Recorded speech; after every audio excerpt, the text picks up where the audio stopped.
Welcome to Fan for Racing Radio. I'm Fan for Racing Sharon, and joining us today is Sal Sagala, but we have a guest today. Our guest today is Kyle Keller. He won at Tri-City Raceway up in Washington this weekend, and we're going to interview him today all about that. So, Sal, why don't you get us started, and we'll go from there. All right, let's go. First of all, congratulations, Kyle, on the win. I know it's huge for you. I know it was just as big, if not bigger, for Jan. You look back at his history in racing, and all the different divisions he's sponsored, but he's never really dabbled into one of the NASCAR's big top four touring series. So I mean, I know how big this win was for him. I know how big it was for you, especially since lately you have been on a roll. I mean, I think this makes 5 or 6 races in a row that you've won, at different, not only cities, but different types of race cars. So with that, I just want to say once again, congratulations. And let's just talk about the little streak that you have going on right now. Appreciate you guys having me on the show again. Appreciate you guys, thanking me and for, being on the show the previous time and then, congratulating me there. But no, it was a heartful race for sure. I struggled the entire weekend. Friday we were there on time wise, but as a driver, I just felt like we were struggling with the car. And Saturday, I felt like we struggled even more. When the sun came out, the car just did not like it. Qualifying, I qualified 7th. It's still inside the top 10. I know, even though there's 12 cars, but I just, I was putting so much pressure on myself for, qualifying so far back, and I was just so frustrated. And Jan, Brian, and all of them, they're just telling me the car will come to us, when the sun drops. And, as a driver, it took me forever to even trust that. And we took the green flag, and I picked up, a spot already. And then I accidentally got into Eric Johnson Jr., and we chatted after the race. And so he's all right with that. But we just kept working our way through the field, and eventually we got to second. And then I was like, there's 12 laps to go, and my spotter said, we're 4 seconds back, so let's just save tires. Maybe there'll be a yellow, and the yellow was the leader. So I was shocked, but I had the best restart of probably my entire career in ARCA, and we ended up pulling it off. And I went at Tri-Cities, especially that track. Being on the Northwest schedule out there. That's one of I know the drivers out there in that area. That's one of their favorite tracks because it reminds them of a little mini Pocono. So it's not really an oval. You had just come off what would have been a really good finish at Sonoma. You were strong there at the end. Unfortunately, you ran out of gas, but I'm sure you were able to bring some of the style from Sonoma, into this 3-corner track, because it seemed like like you kind of picked up from where you left off, especially at the end of the race. It was obviously that you had the stronger car than what Bowman and Bilfo had. It's too bad what happened with Bowman, because I really would have liked to see a battle between you and Bowman there at the end. It would have been great. But either way, you know what? This is the way the chips fell. You know what? I'm sure it was really super sweet, ending, especially to what happened in Sonoma.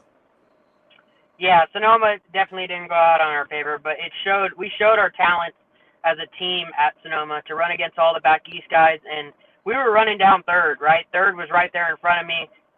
Then going down the hill right before I ran out, it started sputtering, and I keyed the radio. I was like, we're out of fuel. Lucky enough, the truck got me pushed all the way back around before I went a lap down, and we were able to work our way back from 13th to 8th there, so we didn't lose too many points. But it gave us definitely the confidence going into Tri-City. The first half, I felt like I wasn't really the best car. Greg really had a good car at Tri-City, and so I was just, kind of learning from him, right? He has all the lap times and just all that seat time there. And he did something going from 1 to 2, and I didn't do that all weekend. And I got to follow him for those last 15 laps in the first half, and I ended up mocking him, and I did it there. And I was able to pass him right there in that corner where I learned what he did. And by the time I got by him, I was able to start running down Bowman, but he was just too far ahead. So I just kind of had to save tires there. And coming to that, that last restart, I can see Bowman had right front damage. He had a big hole there. So I was just if I can clear them and get in front of them, that'd push all the air there and just make them super tight. And I felt like that's what it did. But it just wouldn't have been possible without Jan and Brian and everybody that just worked super hard. After that last restart, you'd already, gone through, you guys had already, coming, for your halfway break, you made your last set of adjustments. You're coming out, and now it's go time. It's time to, there's still, a lot of time to save your tires and save what you had, but you knew there was going to be a time, when you're going to have to just, let it all come out and, and it happened, It seemed like just right before that last restart. So you come into the last restart and you're way out ahead and you're thinking, gosh, this could possibly be my first ARCA win. But then, of course, there's things that go through your mind like, what can happen? You know what? Are we gonna have bad luck again, or is our luck gonna just stay? We're gonna have the good luck this week. What was going through your mind when you were that far out ahead and just kind of in cruise mode, the car, but yet, I know, as a racer, you're still, pushing to get what you can out of the car because you want to make sure you're going to make it to the end. Yeah, definitely. I definitely wasn't worried about running out of fuel or anything here, right? Because we were able to fill up at the halfway break. But me and Bowman made a little bit of contact coming out of 2, and it got me right in my left rear tire. I can feel it. And, as a driver, you get in the lead and you think everything's going wrong. And I was just pushing so hard to try to pull away. And in ARCA, the race isn't over until you cross the line because yellow can come out on the white flag and it's not over. So I was just pushing 135% the entire time. And I started getting super loose getting in the corner, and my spotter he could see what I'm doing. He's just like, calm down, but I just felt like maybe when the tire's going down, maybe if I could pull away, if it goes down, I could, still win, right? I was just freaking out because I'm up front, and we're coming to the white flag, but he's like, you're clear by 15, just calm down. So I go into the last corner, and that was probably the slowest I went in the entire weekend. And when we crossed the line, just, everything was blank for a second. It was just amazing. So where does this win rate as far as all the races, if you want to, throughout your racing career? This is definitely number 1 for sure. I've been fighting for, 3 years now full time trying to get an ARCA win, and Brian Kaiser, my crew chief, has been there every single race for all the ARCA races, and we finally pulled it off together. It took a guy like Jan to, give us a call later in the year last year to come run for him full time this year, and getting that call wouldn't even gave me the opportunity this year to run full time. So getting the good equipment, good cars, good crew. Marco and Prado, they're at the shop. Marco's there every single day working. He's all by himself, and he's never give up attitude. Everybody's never give up attitude. So just everybody that contributes to the team is what made it possible to make it the best win. So when after the win, Jan comes down from the stands, comes and hugs you. What did Jan tell you when you guys were embracing it and enjoying the win? I will throw Jan out there. He was crying most of the time. I was tearing up too, but it was very emotional for Jan. He's been doing it all year. Did it last year, and he's got the poles, but now he's got the win. So I was happy to be the driver to get him his first win, and hopefully he has many more down the years.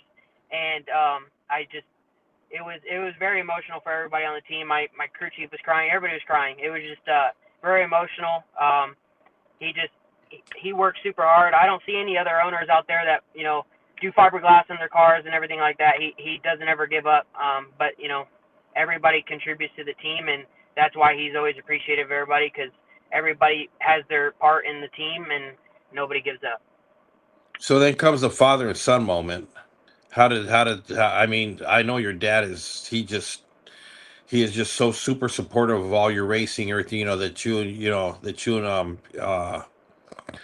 and Kellen do, and of course, Kellen's had, he's had a couple wins, in the, with the junior lates. So how did the father and son moment go when you and your dad finally got together and you got to talk about, the win? Yeah, it sucks. My dad wasn't there that race for my first ARCA win. He wasn't there, but my girlfriend called him, and I talked to him on the phone right there in Victory Lane, and he was super stoked. I talked to my mom. They were both super stoked. And then when I landed at the airport on Sunday, he was there to pick me up. So we got to chat and talk about it, and it was really cool. But like I said, it sucks he wasn't there, but he was there watching, on his phone, and thanks to FloRacing and all of them for making it live, so my parents could watch even though they're not there. That's awesome, because I'll tell you, it was fun watching the race. It was fun watching all the different scenarios play out. This was I was telling Sharon earlier that this is one of like almost one of the first West races where there was a lot of things going on, for only having 12 cars, but there was a lot of action going on, passing, and different scenarios going on, especially towards the end, when Jake ran um into the realm driver, then yell came out, it gave you guys a shot at the win. You guys went and you took advantage of it, and then then the victory lane celebration was just it was amazing. No, yeah, the fans pack the stands, right? And that's what makes racing, right? The fans, make it possible for all of us to even race. And like you said, the West Racing has gave us really good racing all year. You go on social media and there's a lot of fans that talk about the E Series and the National Series and how you have, three guys that run up front and then everybody else is just, is in the field. And I mean, it sucks, right? Because I've been to that point in my life where it's like, you don't have the money to do it, but you want to do it, and that's the people that don't give up. They don't go there and just give up. They still go there with what they got. And Jan gave me the opportunity not to have to worry about that. But the West Racing doesn't have just three guys that run up front and then everybody else is there. There's 7, 8, 9 of us constantly racing, right? I qualified 7th out of 12 cars, so and I was able to win. So this just shows how tight the field is. And like I said, I qualified 7th and I was only 2/10 off. So that's right there. That's super close, and the racing's going to be like that all year. And I'm going to have races like this to even compete with Trevor for a championship, because they're consistent as a team as well. And it's funny you bring up Trevor, because when you passed Trevor, you guys were door to door, and I was sitting there going, "Well, let's see who's gonna lean on who, or are they both gonna just try to get to the corner as easy as possible?" Because all the other drivers seemed like they had to lean on each other, to kind of make the corners. Because, like I said, 3 different corners. I'm sure they were all different, but you and Trevor got through there really, really nice, and you pulled out in front, and that was it. No, yeah, me and Trevor have made contact one race this year, and it was the very first race of the year coming to the checkered. That was it. We haven't, moved each other, bumped each other, nothing. We've always raced like that, every single race, and Trevor has my respect, and I think he has my respect as well. So we race super clean.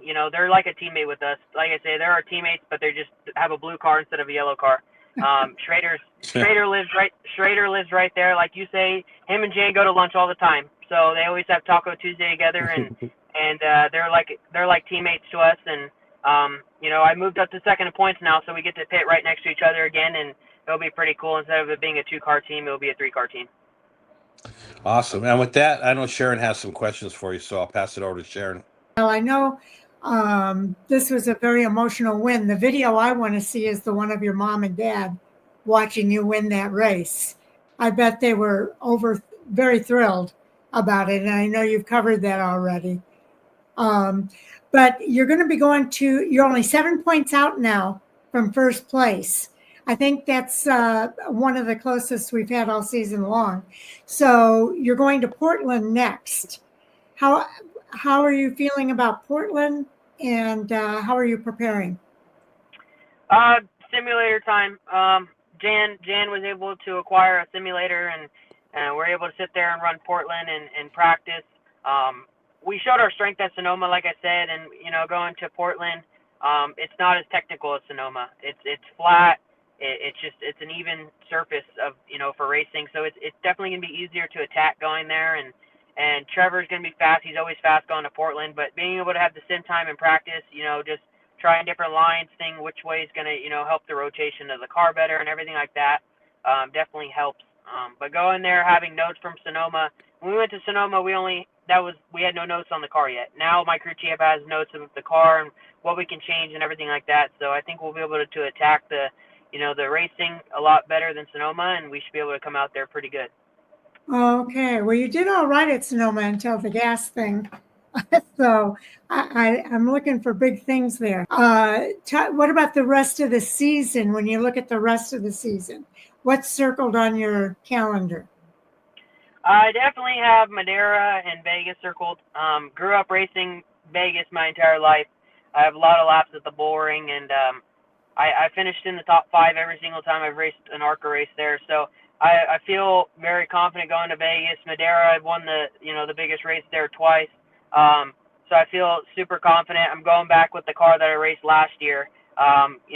We've done more to it this year, and Brian has a lot of notes with that car. So I feel very confident going. And the gap's only down to 7 now. It's not 15, so I don't have as much pressure. I'm able to calm down a little bit more. But it's, like I said, it's not over till it's over. Tanner's still right there, and Robbie's only 36 back. He could take the lead 2 races down the road. So, like I said, it's never over until you take the checker flag at Phoenix, and we just got to keep working at it. Well, I know you have your eyes on the prize, if you will, and I know you're going for it. So we wish you all the best with that. And Sal, do you have any other questions before we close it out? Yeah, I got a couple more. So, you finished out the season last year with Jan, and then you came into the season this year. Um, there was a lot of expectations, and then Jan kind of just took the road of, what, just go out there and have fun. You know what? If we win, we win. If we don't, we don't. It's okay. But you know what? I want you and Robbie, to just go out there, and have a good time. You know what? And I think taking that attitude rather than forcing on, we have to win or we have to finish top 5, we have to finish top 3. I kind of think it might have loosened up the team a little bit more, to where, now when you guys go out there, sure, you're the whole team there. It's, it's win or not or nothing. But I think with Jan being the owner and taking all that pressure off and saying, you know what, go out there and have a good time, and let's just eat away at the points any way we can. I kind of think, that, it's helped your driving style, to where, the two, can kind of, you're going to be aggressive, but yet, it's giving you that little bit of extra leeway, to just kind of hone different skills, that you need to, especially when you're going from each track is different. Yeah, definitely. I would say probably winning probably is going to hurt, us mentally now, right? Because we know that our equipment's there to win, and finishing second's not going to be a thing anymore. We want to go there and win races now, and finishing in, second place 3 times definitely was, it sucked, but it was all right, right? We haven't won yet, and we were showing our strength and our consistency as a team. But now that we were able to pull off the win, and my teammates consistently running in the top 5 as well, we're hungry to keep winning races. And the championship's always the biggest thing to go after, but the trophies are really cool as well. And being able to have one in the shop and being able to look at it every race, you're just going to want to see more and more and more. And so it's just going to make us hungry, and we're going to work harder and harder, and not necessarily drive more aggressive, but just we're definitely going to be hungrier to go get the trophies and not give up. And we're not there to finish second anymore. So what improvements have you seen from day one Phoenix up until Tri-City, as far as what Brian and Chris and have been able to do with the 2 cars, setting them up, getting them ready. Of course, a lot of the prep is done at the shop. Like you said, I see videos, I see pictures of Jan. He's doing all the painting, he's doing all the fiberglass work, he's doing all the sticker work. But then when it comes to for chassis and engines and stuff like that, how much improvement have you seen from Phoenix to up into Tri-Cities? A lot. It was very hard at first, getting to work with Marco and Prado and the guys that have already been on the team, and us new guys coming in. It's harder for them too, because they've already made a connection with the people from last year, and now they're having to have a connection with new people, and being able to go to the shop and everybody working. And it's not just the crew chiefs and Marco and them there. We're all there as well working. Jan's in there working. Just everybody puts in their part, and building a stronger connection with each other makes it easier at the track. Because you don't have the frustration with everybody from the shop going to the, track, we're already all together, and all the communication makes it easier on the long term, and being able to work on the car and all the notes from race to race, definitely helps, and it showed us at Tri-City. And it seems like this win is also gonna up your fan base a lot, because I've been following social media, and there's been a lot of congratulations, not only on social media, but I'm sure your phone kind of blew up, with text messages and different things like that. Say congratulations. It was a win that was well deserved. It was earned. You guys put in a lot of time. I mean, in your own career yourself, you have a lot of years behind the wheel, then now, with Robbie there, and him running for Rookie of the Year, that makes it, even that much more sweeter, when you guys, like you said, when you go down to the, the track, to be hungry for that win. No, definitely. I've had like you said, I got a lot of phone calls, a lot of text messages. We got phone calls, text messages from the past people that have always helped me in my career, and I grew up, doing the ARCA stuff and being there, watching as a fan, and I got to watch Noah Gragson race with Jerry Pitts, and then I got to race for Jerry Pitts, and Jerry was there racing, right, and he was one of the first people to congratulate me, and that's really cool. To even though we're competitors now, he's still awesome as an individual, and just like I said, my sponsors from the past, reaching out to me, and I even had Billy Venerini text me this morning, so it's pretty cool.